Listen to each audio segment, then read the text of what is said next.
So guys lunch के बाद हम लोग यहाँ आए घाट देखने। और हम ऑटो से आए, हमने अपनी गाड़ी जो है होटल में पार्क कर दी थी बिकॉज़ जब हम मंदिर देखने गए थे ना, श्री काशी विश्वनाथ मंदिर, तब हमें एक्सपीरियंस मिल गया था और हम समझ गए थे कि शाम को तो यहाँ पार्किंग की बहुत ही दिक्कत आएगी। और ये आप व्यू देख सकते हैं, सारे में बस बोट्स ही बोट्स हमें नज़र आई थी। बहुत ही अच्छा व्यू था। और अब हमने एक मोटर बोट कर ली थी क्योंकि मोटर बोट में आवाज़ बहुत हो रही थी, जैसा आप इस क्लिप में सुन लोगे। मास्क तो उतार लो, मास्क तो जरूरत नहीं है ना। तो इसलिए मैं इसे म्यूट करके अब आपको आगे थोड़ा-सा ओवरव्यू दे देती हूँ।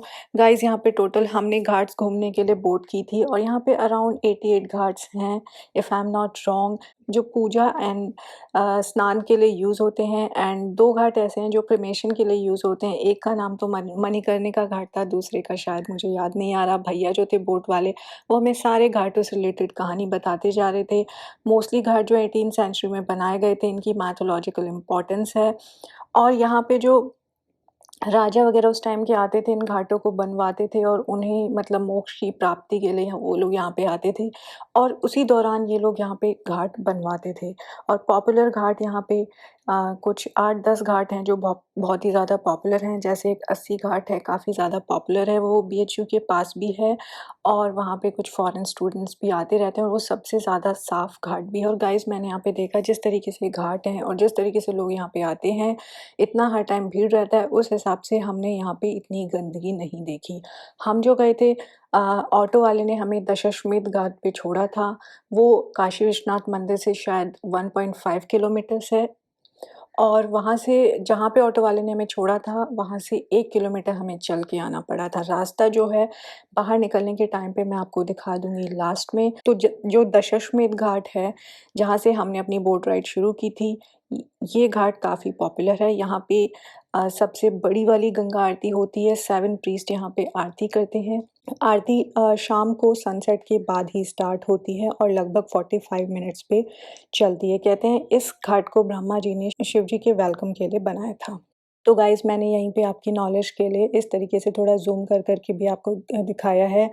काफ़ी सारे घाट यहाँ पे पड़ते हैं और स्काई इज़ सो ब्यूटीफुल और इस तरीके के बर्ड्स उड़ते रहते हैं। बहुत ही अ, गॉर्जियस लुक लगता है एकदम। मतलब ये सिर्फ़ एक ये रीज़न है कि मैं वाराणसी आना चाहती थी। मुझे एक्सपीरियंस करना था मैग्निफिसेंट गंगा आरती को और घाट को और काशी विश्वनाथ टेम्पल। ये मेरे ये हम लोगों के मेन रीज़न थे यहाँ पे आने के। एंड ट्रस्ट मी, यहाँ का पूरा वाइब ही अलग है। आते टाइम बहुत ज़्यादा शोर है, ट्रैफ़िक है, हॉकिंग है, बहुत chaos है, लेकिन जब आप एक बार यहाँ पे आ जाते हो, आपको इतना पीस लगता है। लोग इस तरीके से यहाँ पे स्टेयर्स पे बैठे रहते हैं, स्ट्रोल करते रहते हैं। पीछे की तरफ कैफ़ेज़ वग़ैरह हैं, ये हनुमान घाट है जैसे, तो पीछे की साइड कैफ़े वग़ैरह होते हैं, यहाँ पे लोग खाना-पीना, इस तरीके की एक्टिविटीज़ करते रहते हैं। और गाइज़ अगर आप यहाँ पे आएँ तो आपको यहाँ पे अपना कुछ टाइम ज़रूर स्पेंड करना चाहिए। ट्रस्ट मी, बहुत ही पीसफुल लगता है यहाँ पे आने के बाद। एक ऐसा एक्सपीरियंस है जो आपको लाइफ़ टाइम याद रहेगा। एंड शाम होते-होते जैसे ही सनसेट होने लगता है, घाट और ब्यूटीफुल लगते हैं। हल्की-हल्की लाइट्स ऑन होने लगती हैं और उस टाइम पे बहुत ही ज़्यादा ब्यूटीफुल दिखते हैं वाटर में वो लाइट पड़ती हुई। और कुछ लोग यहाँ पे जो बर्ड्स होती हैं ना, इनको भी फ़ीड कराते रहते हैं, व्हिच इज़ ग्रेट। तो आप जैसे देख रहे हो ना, लाइट जलने के बाद और भी ब्यूटीफुल लगती है गंगा। और यहाँ पे लोग मॉर्निंग बोट राइड के लिए भी आते हैं। ऑल्दो हम भी आना चाहते थे बट हमारा मिस हो गया था बिकॉज़ हमें होटल में ब्रेकफास्ट करना था, तो हम इसलिए यहाँ पे आ नहीं पाए। तो हमने मॉर्निंग टाइम में सारनाथ, काशी विश्वनाथ टेम्पल, ये सब चीज़ें कवर की थी। और गाइज़ अब सनसेट होने ही लगा है और सारी लाइट्स ऑन हो गई हैं और पानी में वो लाइट का रिफ्लेक्शन पड़ते हुए तो और भी ज़्यादा गॉर्जियस लग रहा था। इसके बाद जो हमारे भैया हैं, उन्होंने हमारी बोट भी यहाँ पे अब ये बाँध दी और हमने जो आरती देखी थी, वो हमने अपनी बोट से ही देखी थी, सामने से। घाट के सामने बोट्स सब ये लोग पार्क ही बोलेंगे शायद तो पार्क कर देते हैं बोट्स, वहाँ से हमने आरती देखी थी। अभी आपको आगे देखने को मिलेगा, उस टाइम पे मैं बोलूँगी नहीं क्योंकि मैंने कोशिश की है, ऑल्दो मैंने बहुत ज़्यादा कट किया है बिकॉज़ वो 45 मिनट्स की प्रोसीजर है, तो मैंने थोड़ा-थोड़ा काट-काट के आपको दिखाने का पूरा कोशिश किया और बिल्कुल वहाँ पे वो जिस तरीके की आवाज़ होती है उसके साथ। तो ये आप देख सकते हो ना कितना ज़्यादा गॉर्जियस लगता है। मुझे वहाँ पे किस तरीके की फीलिंग आ रही थी I can not even explain it in words, but जो वहाँ का एक्सपीरियंस है वो आप वहाँ पे जाके ही कर सकते हो। कोई वीडियो जस्टिफ़ाई नहीं कर सकता वहाँ की वाइब को, वहाँ के एटमॉस्फेयर को, वो आपको वहाँ पे जाके ही लगेगा एंड इट्स वर्थ इट वहाँ पे जाना। ऑल्दो शहर में थोड़ा शोर आपको दिखेगा, बहुत ज़्यादा ट्रैफ़िक है, अपनी गाड़ी से ट्रैवल करना भी थोड़ा दिक्कत है और यहाँ पे आके आपको पार्किंग तो बिल्कुल नहीं मिलेगी, तो ये हमारा बहुत ही अच्छा डिसीज़न था ऑटो से आने का। और 1 किलोमीटर तक तो कार वग़ैरह कुछ अलाउड ही नहीं है, जो दशाश्वमेध घाट का रास्ता था। और जैसे आप देख रहे हो यहाँ पे गंगा में लोग शाम होते ही दिए वग़ैरह डालने लगते हैं, फ्लावर्स भी डालते हैं। Although I personally don't recommend this और हमने ऐसा किया भी नहीं बिकॉज़ मुझे लगता है पानी को गंदा ही करता है। मोदी जी ने क्लीनलीनेस ड्राइव चला रखी है, तो हमें भी थोड़ा ध्यान रखना चाहिए बीइंग अ रिस्पॉन्सिबल सिटिज़न। और इस टाइम पे आरती शुरू हो रही है, आप वो देखो। बिल्कुल मैंने उसकी आवाज़ के साथ ही आपको दिखा रही हूँ ऑल्दो काट-काट के। और इस तरीके से चाय वाले भैया भी यहाँ पे आपको चाय भी देने आते हैं। चाय लेमन टी चाय।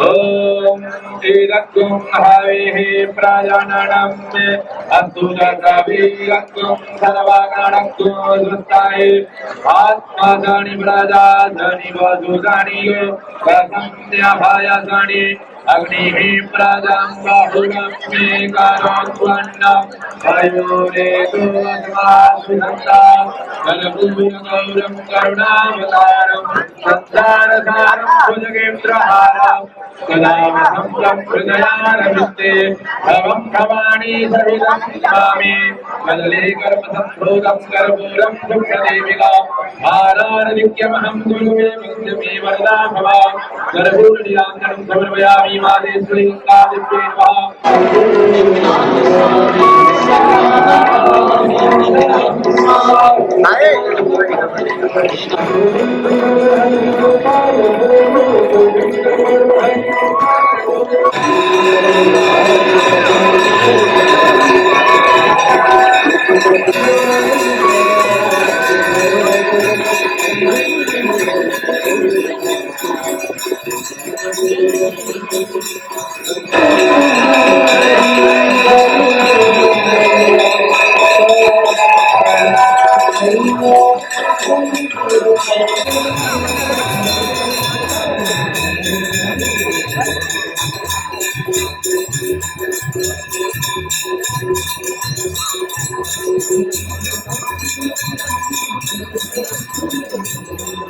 गाइज़ आरती ख़त्म होने के बाद हम दशाश्वमेध घाट से ही बाहर निकले थे, तो ये बाहर की तरफ ऐसा कच्चा-सा रास्ता जाता है, इससे आप बाहर निकल जाते हो। ये कच्चे रास्ते से बाहर निकलने के बाद यहाँ पे पड़ती हैं कुछ इस तरीके की दुकानें, जहाँ पे काफ़ी सारी ज्वेलरी, ऑर्नामेंट्स इस तरीके की चीज़ें मिलती हैं, मालाएँ वग़ैरह और भी डिफ़रेंट टाइप की ज्वेलरी। उसके बाद इस रास्ते से निकलने के बाद 1 किलोमीटर तक पूरी मार्केट ही मार्केट है, जहाँ पे साड़ी, फ्रूट्स, कपड़े इस तरीके की शॉप्स हैं। बहुत ही सारी शॉप्स हैं, बच्चों के कपड़े, बड़ों के कपड़े, खाने-पीने का सामान, ड्राई फ्रूट्स इसी तरीके की यहाँ पे शॉप्स हैं। और लगभग 1 किलोमीटर तक आगे जाने के बाद आपको ऑटो मिलेगा और इस टाइम पे आप भीड़ देख सकते हो, पीक पे होती है, बहुत ही ज़्यादा भीड़ होती है इस टाइम पे। मतलब लोग एक-दूसरे से ऑलमोस्ट टकरा सकते हैं, इतनी ज़्यादा रश और भीड़ होती है बिकॉज़ ये पीक टाइम होता है। ऑल्दो हमने एकदम आरती जस्ट ख़त्म हो रही थी और हम एकदम से निकल गए थे बिकॉज़ हमें लगा उसके बाद बहुत ज़्यादा भीड़ हो जाएगी और उसके बाद हम सीधे अपने होटल लैंड हुए थे। वीडियो अच्छा लगा गाइस तो लाइक और शेयर कर लेना, चैनल को सब्सक्राइब भी कर देना please and I will see you all in the last vlog of this series. Bye, take care.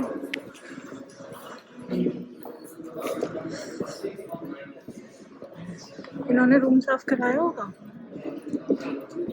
क्या रूम साफ कराया होगा। देख लेते हैं भाई, वैसे तो